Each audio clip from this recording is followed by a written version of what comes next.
When I press this button, this robot is going to tell a joke.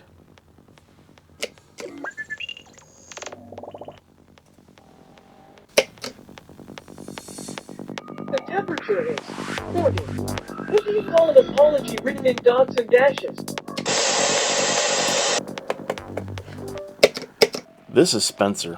Out of the box, he's pretty cool. I mean, Circumess did a really wonderful thing. He can tell the temperature.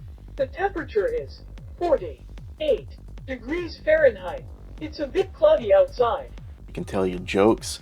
What do you call an apology written in dots and dashes? Read Morse code. But I just wanted a little bit more. I wanted to give him a bigger brain, so I decided to Frankenstein it. And I did give him a new brain.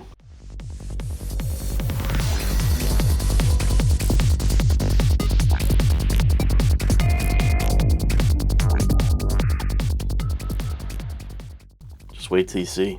When I press this button, this robot is going to tell a joke. Alright, Spencer, let's do it. I had a conversation with a robot the other day about fashion.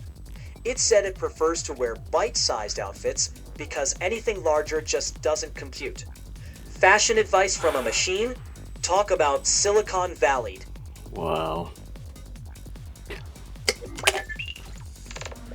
In 2097, robots became the new stand-up comedians. The only problem?